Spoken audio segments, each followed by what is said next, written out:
Hi everyone, my name's Monty Ozanne. I'm here in the Soundflow Music Academy studio in Milton Keynes, and they've invited me in to show you how I created my record Chomp Chomp, which is out on High Type Recordings in October 2020. So this record really came about in really not a lot of time. I was actually out at a rave the previous night, and I came home probably about 4 or 5 o'clock in the morning, and I couldn't sleep, and I had all these ideas coming out about the artists that I'd seen, the tracks they played. So I thought I better get these ideas down before I lose them forever. So I booted up Ableton, and within 2 to 3 hours I'd suddenly got this minimal techno roller sort of tune with a lot of melodic elements, which was still very, very simple, but the sounds were just very, very clean and very clear, and so it ends up sounding really, really big. And at the end of the day, I'm very, very happy how it's turned out. So this track was really one which I wanted to play in my DJ sets a lot. So for me as a DJ, I play a lot of melodic house, progressive house, techno, all those sorts of things. So I wanted something which I could play out. So normally in my sets, I play a lot of tracks by artists like Sasha and Artbat and Camel Fat. So I wanted something that, like their tracks do, they flow really nicely, they're very danceable friendly. Sometimes the actual melody of the track and the way it's structured is really, really minimal, but they sound so clean and so powerful and so strong. So I wanted something a bit like that. So instead of playing their records, I could play my record. So I used a lot of their tracks as inspiration of what I wanted to do with it.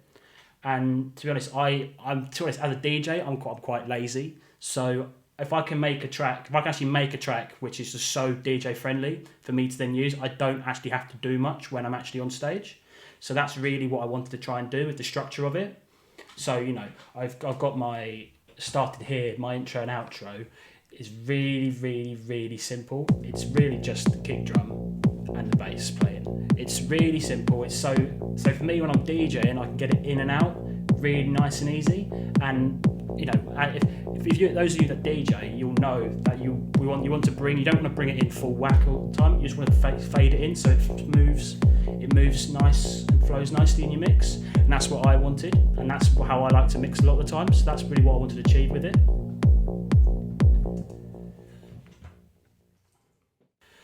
So when I wrote this track, as I do with every single track that I write, I start with my kick drum. It's, if those of you that producers already and have had a lot of experience producing, having a very powerful kick in your mix is probably the most important point in the whole thing. If your kick is not strong and powerful and cuts through and can be heard by it and can be heard through everything else, your track's not going to sound good. If your kick's not clean and it's not powerful, it doesn't stand out, no one's going to dance to your track, because that at the end of the day is what people dance music to. They dance to the kick drum, not the vocals, not the hi-hats or the shakers or the synths. It's the kick. That's what gets people moving. So with this, I've got a good sample for my kick drum, which sounds like that. And you can see all I've done is just turn it down slightly so it's not clipping, and then saturate it more to really give back some extra gain and extra volume in it. And I've layered that with a rumble underneath it, which sounds like that. And to be honest, it's really quite simple what I've done here. I've taken the exact same kick, which is my main kick. All I've done is I've distorted it, basically to add some more stuff to it, add some more harmonics to it. It just changes the sound slightly, and then puts it through a massive reverb. So it basically sounds like it's in a massive, massive room. So it sounds like that. And then it's got a lot of high end in there, which just doesn't sound right. So what I've done is just cut all the high end out with a filter. So then it layers my kick. So now my kick sounds absolutely massive, which is nice. And that's a really good start for me. It's a really good starting point for any dance track, whether it's house, techno, especially with a rumble, house or techno. Having that underneath just adds extra bit to it. After that, I then began on percussion. So what I normally do with my track is, after I've then got my kick sorted, I then like to get a little drum groove going, just so I've got something to work with. So then I can build the rest of my track around it. So for this track, the actual whole drum groove is really, really, really simple. It's really minimal, but because I've chosen this time, instead of having a really, really complex drum loop with a lot going on, I've chosen to actually pick out really, really good samples, which are just clean. And so that way they actually do a lot more because they are just so clean and so simple. So I always start with a hi-hat. So if I solo my kick and my hi-hat, it sounds like this. Nice and simple, nice and simple. It's a good starting point. So this hi-hat sample comes from 909 Drum Machine, which if you're lucky enough to own one, they cost a fair fortune nowadays, because these were big and they were used by the original innovators of house and techno in the 80s and 90s. But nowadays, you're looking at a lot of money to get an actual one. But the thing is though, with Ableton Live, it actually comes with a lot of drum kits. So if I go into the core library in the packs, you see it actually comes with an 808 and 909, which are the key drum kits for house and techno music, which especially in the old school house and techno. So for this one, I've just used the closed 909, which is nice, simple sound, really, really simple. All I've done with this one was I've brought volume down just to find the sweet spot of how loud I wanted it, and then I've saturated it to basically add a bit more back to it, give some more back to it, make it sound a bit cleaner, a bit louder. And then just for mixing technique here. Now, some producers do this different to how I do it. Some people will produce the whole record and put all the elements in, and then once they've done that and they've got it how they want it to sound with all different elements, they'll then go back through it and then mix it down and basically fine tune it, make sure everything sounds really clean. You know, nothing wrong with that at all. And that works for you, that works for you. You know, I'm not going to stop you from doing that. For me though, I like to do it as I go. So here, the hi-hats are really, it's a sound in the mid-range and the high end. And so I don't want any of the low information there. So so basically what I've done is I put an EQ on here, and I've basically cut all the lows out of it because there's no need for any low information to be there. So I basically just cut that out. And so that's the start of my groove. So after that, I've then added an 808 hat, which sounds like this. Nice simple pattern there, really. It's just, this adds a little bit extra movement in my drum loop. And again, similar to the 909 hat, I've just cut out the lows in there. Nice and simple. The next element is the open hat. And again, simple. As this is a techno record, a simple component of any techno record is an open 909 hat. Pretty much any label, any track on any label has got one of these at some point, because the sound is just so good, and there's not going to be many better samples you can find. So I've just put one of those on there. Again, just eking out the lows, so it sounds nice and clean. Nice and simple. Then comes the snare and the clap. So this here, to be honest, with this, I originally started with the snare, and I wasn't too happy with how it sounded in the whole drum groove. So I layered it with a clap just to basically make it sound a bit bigger. So that way, because I layered it, I've actually created my own new sound, which I've then used. So again, like the hi-hats, I've EQ'd it, so I've cut out all the lows. And I've actually, for the snare, I've actually noticed I wanted a bit of a boost in the mid-range. So I've boosted it at, I think it's about 1,000 kilohertz or so, just to add a bit extra to it. And then saturated again to give it some extra gain. And so I've done the same for the clap as well. So far my groove sounds like this. So, you know, really nice and simple. Really, really nice and simple. Don't really need to go too overboard with how my groove's sounding. Next comes the shaker. It's another added bit of percussion in there, just to give my track some more movement. And I didn't bring this. I added this in later, just so there's actually progression in how my track sounds. So it doesn't sound like the same beat going throughout the whole track. And this is an important bit when it comes to the layout of your track and the arrangement of your track, because if you have the same drum group playing from start to finish, your track's going to sound very, very repetitive very, very quickly. So with my track, what I did was I started with just the kick, then I brought in the 909 closed hat, then brought in the 808 hat, and then brought in the open 909 snare and the clap, and then later the shaker. And so my shaker sounds like that. And as you might be able to hear, it's actually, it doesn't sound like it's playing the same note the entire time. This doesn't sound like it's being hit at the same velocity each hit. And basically what I've done is when I drew it in, it's just playing 16th notes on here. And so all it's, yeah, just playing 16th notes. But what I've done here was to make it sound like an actual shaker and not made by a drum machine. I've lowered the velocity. I've changed the velocities for each different hit. So that way it actually sounds like someone's using a shaker and it's not being put in on a drum machine. So, you know, once again, it's not too much to do, but it just adds an extra bit of groove to your drums, which I really like to do. And again, there's no need for any low information in there, so I've just cut that out with an EQ and boosted it around 1000 hertz to boost the mid range. The next thing I've added is a reverse crash. Now this is where I like to do this just to add something different into my drum groove. So it's really at the back of the mix. It's not very loud. I put some reverb on it, so it's not a prominent part of the drum groove.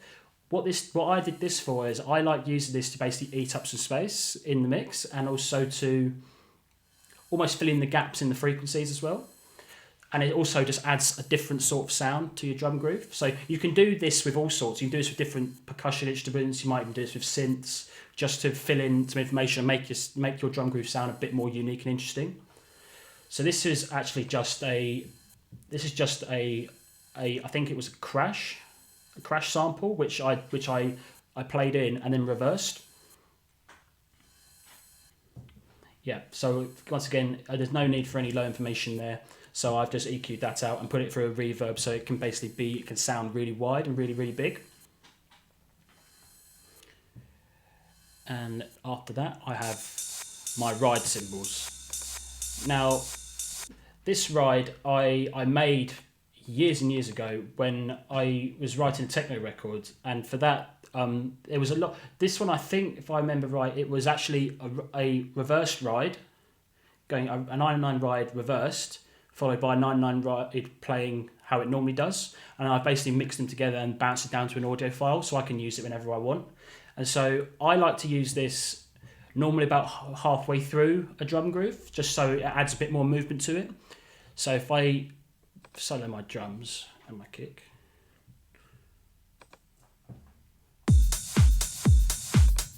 I take the ride away, it's a nice groove. There's a lot going on there, but as soon as I bring the rides back in, suddenly there's a lot more energy, it moves a lot quicker, and it just sounds like a lot more's going on.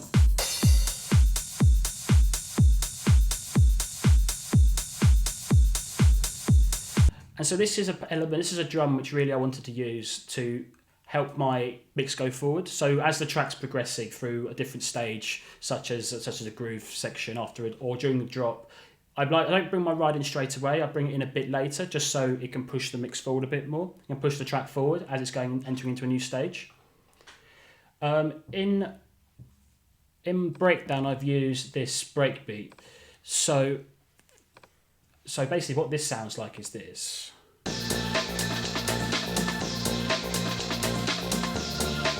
I've used this in my breakdown.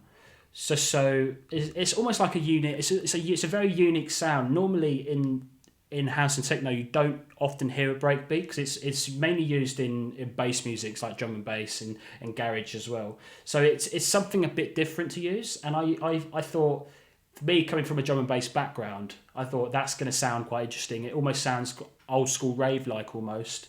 So I put that in there just as something different to take my breakdown a bit further along. And I've actually used 2 EQs on this one, so once again, I don't want the low information in there because I want to keep that out of the way of my kick and bass. So I've taken that out of there, and that's it. I've done on there really. Just it's a nice clean amen break, which I have from an old sample pack, and which I've just kept it there.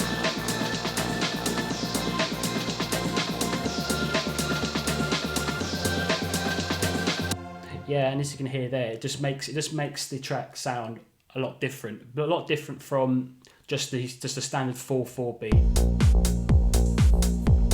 that usually has. And the last bit of percussion I've got is my crash cymbal. So this is just from a 909 pack, And all I use this one for is really just to break up each phrase of the track. So those of you who are DJs will understand what phrasing is. Basically, in dance music, it's all structured. So you have 4 beats in a bar, and then you have 8 bars in phrase, and each section of a track is made up of phrases. So it might be 4 phrases. So that's 32 bars in your section of a track. So for me, I stick to the rule of 8. So I normally make my groove in an 8-bar loop and then move outwards. So that's what I did during this. So I basically got this crash here, which sounds like this. Simple sound. It's just a simple sound. And basically what I use this for is, so when I want my track to progress, I basically have this in there as like an end of a phrase. So as when I'm DJing, if I hear that sound, I know I'm entering a new phrase of the track. So that helps. That gives me like an audio aid to help me when I'm using this track when I'm DJing. And again, just effects on here, just a reverb to make it slightly bigger, saturator just to boost the gain a little bit, and then an EQ just to cut out all the lows, just so it gets out of the way of all the low information, which I want to be really, really nice and clean. So that's really how I do my drums. It's to be honest, I only wrote this whole track in about 2 to 3 hours. So I wanted to, because I had so many ideas for my bass line and my synths, I wanted to get there quite quickly, and I liked having some drums there. But in this track, the actual minimal drums actually worked really, really well, and so I just kept them as they were. But really, I've got, as I've shown here, you can actually get quite a nice sophisticated sounding groove with not that many elements. You don't have to go so overboard with lots and lots of different percussion elements and hi-hats and claps and snares and all that sort of stuff. Sometimes if you've got good samples and a good groove lined down, just a few elements, you can get quite a nice groove going. So now we move on to the bass line for this track. Now, the bass is the main key element to this track, really. It's the part which, for me, I wanted to get down, because it's just a unique sound. It's kind of almost, it's hard to really say, but it's a bit trancey. It's sort of like late 90s, early noughties sort of sound. But a lot of techno artists are using it now. So for me, it's artists like Artbat nowadays. They've been using a variation of this sort of sound and progressing it a lot more. But it's a really simple sound, but it's really, really big and powerful. So it's the main element of this track, and it's what really drives this track forwards. So this bass sound sounds like this.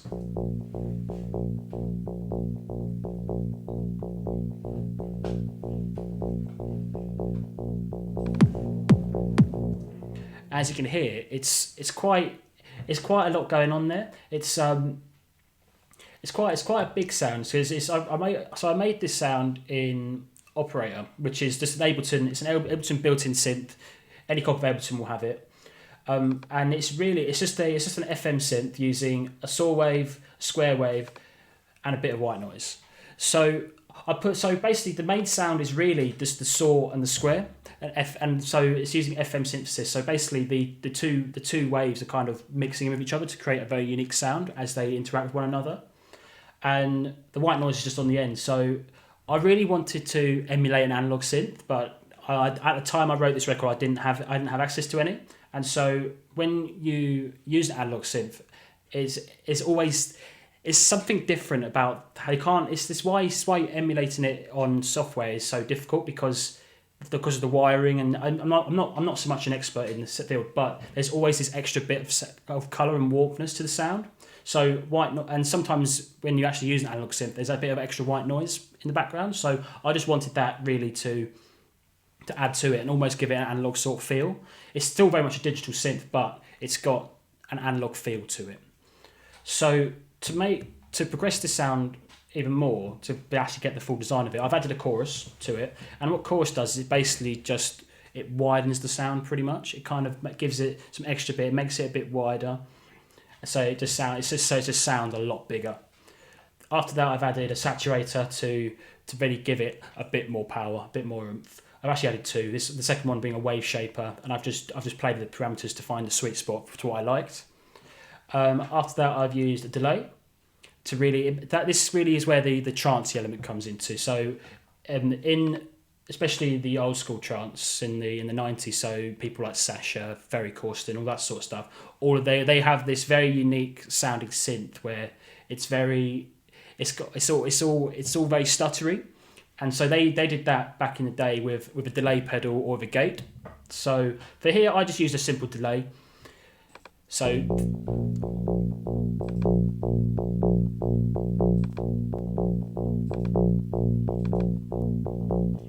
you can see when I turn the delay off, the sound is actually really, really simple. It's really not a lot's going on, but the delay there suddenly makes it almost sound like it's moving.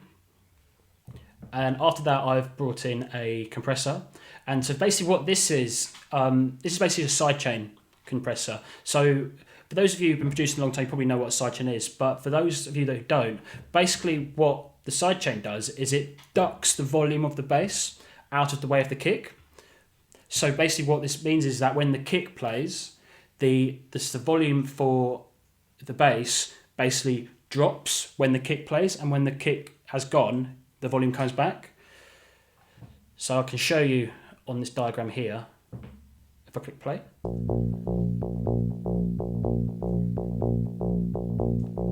As you can see, the waveform here shows the kick dropping out. And so there's different ways you can do this. You can manually go into the clip here and change the volume to go down. That's one way of doing it. I've seen people do it. There's nothing wrong with doing that. What I've done here is I've copied my actual kick drum here. I've copied that into another channel here and muted it. And I've called this my sidechain here.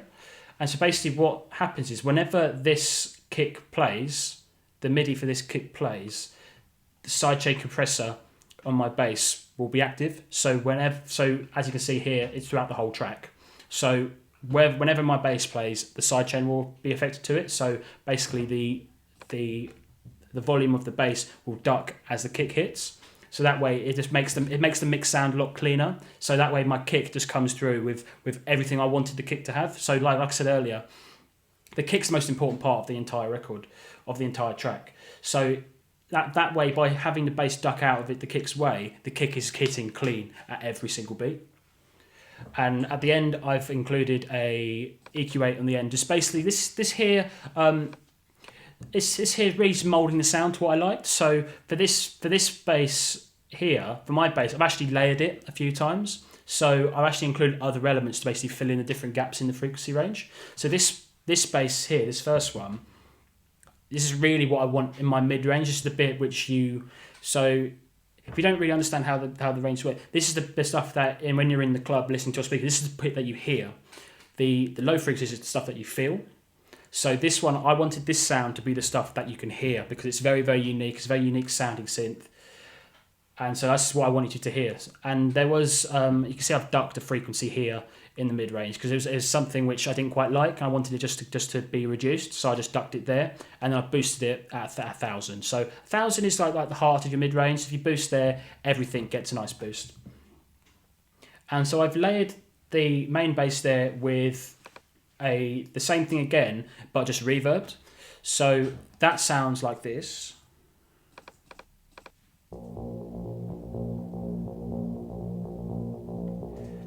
And you might be able to hear it's exactly the same sound.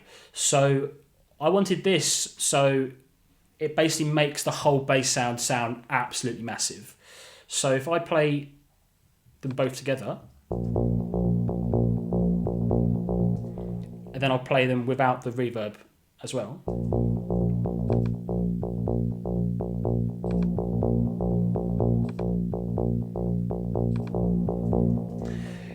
You can see the difference. It's a massive, massive difference. It sounds so much bigger with the reverb synth there. And it's basically just the same patch again, just with a big, big reverb on the end. And I've actually added some extra delay as well, just to add some more movement to it. But you know, those two based together, it sounds really, really good. And you know, at home on your phone speaker, it will sound really, really good. But in a club system, it will just the track will sound empty. So to combat that, all I've done is I've put a sub bass under it. And so once again, if you've been producing a long, long time, or just been producing, you'll know that you put a sub bass in, so your bass just is full, so it's not missing any component. So really, what the sub is really the stuff at the bottom. That's the stuff that when you're in the club you can really feel. That's the stuff where you can feel moving your organs in your chest. And sometimes if your bass is layered with a good mid, some highs, and a big fat low, your bass is going to sound wicked on any sound system. So the sub just sounds like this. And basically that is just a square wave going through a low pass filter, and a very, very low pass filter as well, only 150 hertz. So that's there, so it really beefs up the whole sound. So if I play my bass in full, then if I remove my sub,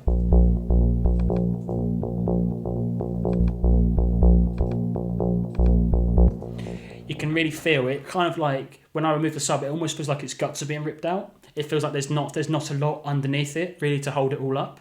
And so by including the sub, it's really, really important. That way your synth is really a full item then, and then it just sounds really, really good. And to be honest, that's something which, when you want it to sound good in a club setting as well, it's essential. That's what you need. And so the sub there is really, really basic sound. You can use any real waveform for this. Because the main bass sound uses a square, I thought I might as well use a square for this. You can use a sine as well, but I thought the square's the most powerful standard waveform, so I've just gone with that one. Just a bit of saturation on there to basically beef it up even more. Sidechain compressor, so once again, so the kick is nice and clean when it comes through the bass. And I put this thing's come from my old computer, so that would have been a utility in mono. So basically, because the sub bass is really the core at the bottom of your frequency range, you want that in mono. So you don't want that getting in the way of any of the other frequencies. So you want that in the middle at the bottom. So mono just basically keeps it there. So that's really how I made my bass line in this track. So that's the main core element. That's what is the main part of this track. So after that, after I wrote this bass line, I then moved on to my synths.